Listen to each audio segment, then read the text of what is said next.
Alhamdulillah, segala puji dan syukur kehadirat Allah subhanahu wa ta'ala. Karena Allah subhanahu wa ta'ala telah memberikan kepada kita nikmat yang sangat besar. Allah telah memberikan kepada kita keagungan yang sangat besar. Allah telah memberikan kepada kita rahmat yang sangat besar. Apa nikmat Allah yang sangat besar? Apa karunia Allah yang sangat besar? Apa rahmat Allah yang sangat besar? Nikmat, karunia, rahmat, anugerah Allah yang sangat besar bukan iman, bukan Islam, bukan takwa, tetapi baginda Nabi besar Muhammad. Karena berkat Nabi Muhammad, saya dan kalian mengenal iman, mengenal Islam, mengenal takwa, mengenal salat, mengenal syariat. Sebagaimana yang Allah katakan dalam Al-Quran, Qul bifadlillah wa birahmatih fabidzalika falyafrahu. Katakanlah, dengan karunia Allah dan dengan rahmat Allah, maka dengan karunia dan rahmat tersebut falyafrahu, bergembiralah kalian. Dalam kitab tafsir Ma'alimut Tanzil Al-Imam Baghawi, dan dalam kitab tafsir Jami'ul Bayan Al-Imam Ibnu Jarir At-Tabari, begitu juga dalam kitab tafsir Al-Imam Ibnu Katsir, dijelaskan bahwasanya fadlullah dalam ayat tersebut adalah Al-Quran. Sedangkan Sayyidina Abbas menafsirkan fadlullah dalam ayat tersebut adalah ilmu. Maka dengan adanya karunia Allah yaitu Al-Quran dan ilmu, dan dengan adanya rahmat Allah, siapa rahmat Allah? Baginda Nabi besar Muhammad. Maka dengan adanya karunia dan rahmat tersebut falyafrahu, bergembiralah kalian semua, senanglah kalian semua dengan adanya anugerah dan rahmat Allah. Duduknya kita di sini sebagai bukti kegembiraan kita dengan adanya baginda Nabi besar Muhammad sallallahu alaihi wasallam.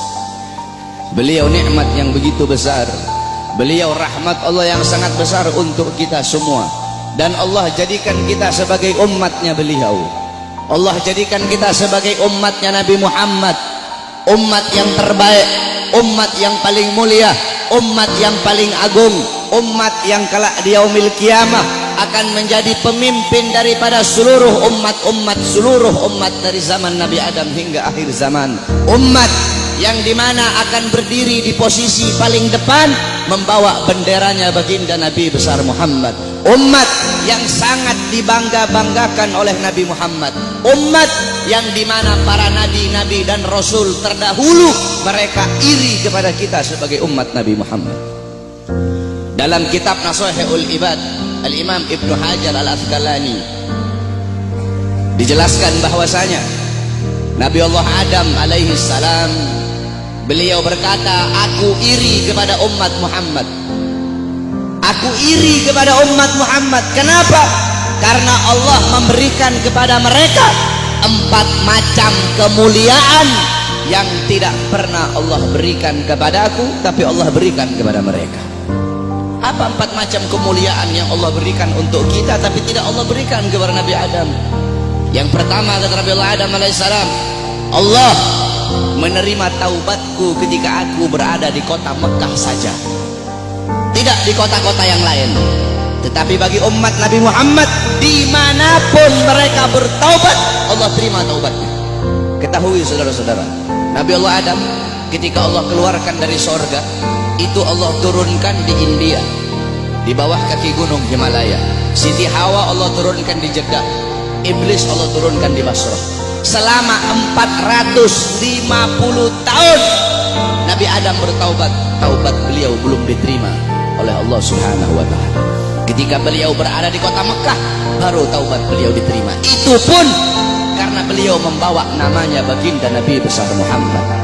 Beliau berdoa, ya Rabbi haqqi Muhammad, ya Allah, demi hak Muhammad, demi kehormatan Muhammad, kemuliaan Muhammad, keagungan Muhammad, terima taubatku ya Allah. Wa qala Allah ya Adam, kaifa arafta Muhammad wa lam ahlaqahu? Wahai Adam, dari mana kau mengetahui wujud Muhammad sedangkan aku belum ciptakan wujudnya Muhammad? Qala Adam, ya Rabb, innaka lama khalaqtani rafa'tu ra'si wa ra'aitu ala qawaimil arsy maktub la ilaha illallah Muhammadur Rasulullah. Ya Allah, ketika kau tiupkan roh, aku angkat kepalaku ke atas dan aku lihat di tiang-tiang arsy, di tiang-tiang sorga tertulis la ilaha illallah Muhammadur Rasulullah. Dari situ aku tahu bahwasanya Muhammad bukan manusia biasa. Sebab tidak mungkin engkau akan meletakkan nama makhluk di samping namamu, kecuali pasti makhluk itu makhluk yang paling kau cintai ya Allah. Makanya aku bawa nama Muhammad dalam pertaubatanku kepadamu dengan harapan agar engkau menerima taubatku. Apa kata Allah? Sadaqta ya Adam. Betul apa yang kau katakan itu wahai Adam. Kalau engkau bermohon kepadaku dengan membawa nama Muhammad, ketahuilah telah aku ampuni dosamu wahai Adam. Walaula Muhammad ma khalaqtuka ya Adam. Dan kalau bukan karena Muhammad, tidak akan aku ciptakan engkau wahai Adam. Allah menerima taubat Nabi Adam ketika beliau berada di kota Mekah. Apa kata Nabi Adam? Sedangkan bagi umat Muhammad dimanapun mereka berada, saya dan kalian kalau mau bertobat dari dosa tidak harus kita ke Mekah, saudara-saudara. Kita bertobat dimanapun tempatnya. Taubatan nasuha, menyesali perbuatan dosa, tidak mengulangi perbuatan dosa, itu taubat kita diterima oleh Allah. Sedangkan kata Nabi Adam, tapi aku hanya di kota Mekah, tidak di tempat yang lain. Sedangkan umat Muhammad dimanapun mereka bertobat, Allah terima taubat mereka. Itu pertama, tidak pernah Allah kasih untukku, tapi Allah kasih untuk kita sebagai umat Muhammad. Yang kedua kata Nabi Adam, ketika aku berbuat salah, Allah pisahkan aku dengan istriku Hawa hanya karena satu kesalahan. Satu kesalahan aku perbuat, aku makan buah khuldi, Allah pisahkan aku dengan Hawa selama ratusan tahun. Tetapi bagi umat Muhammad, pagi, siang, sore, malam mereka bermaksiat, tidak Allah pisahkan mereka dengan anak dan istri mereka. Aku cuma satu kali Allah pisahkan aku dengan Hawa. Umat Muhammad ribuan kali, jutaan kali bermaksiat, tidak Allah pisahkan mereka dengan anak dan istri mereka. Yang ketiga kata Nabi Adam, aku berbuat salah dalam keadaan berpakaian, dalam keadaan tertutup auratku. Karena Allah murka, Allah lepaskan pakaianku sehingga terlihat auratku. Tetapi bagi Muhammad kebalik, mereka berbuat dosa dalam keadaan telanjang, tapi tetap Allah kasih mereka pakaian. Aku berbuat salah dalam keadaan berpakaian, Allah lepaskan. Umat Muhammad mereka berbuat dosa dalam keadaan melepaskan pakaian, tapi tetap Allah kasih mereka pakaian. Yang keempat kata Nabi Adam, aku berbuat salah di dalam sorga. Di dalam sorga aku berbuat salah, Allah murka, Allah keluarkan ke dunia. Umat Muhammad kebalik, mereka berbuat dosa di dunia, tapi kalau bertaubat, taubatnya diterima, mereka meninggal husnul khatimah, Allah masukkan mereka ke sorga. Kebalik kata Nabi Adam, aku berbuat salah di sorga, Allah keluarkan ke dunia. Umat Muhammad berbuat dosa di dunia, Allah masukkan mereka ke sorga.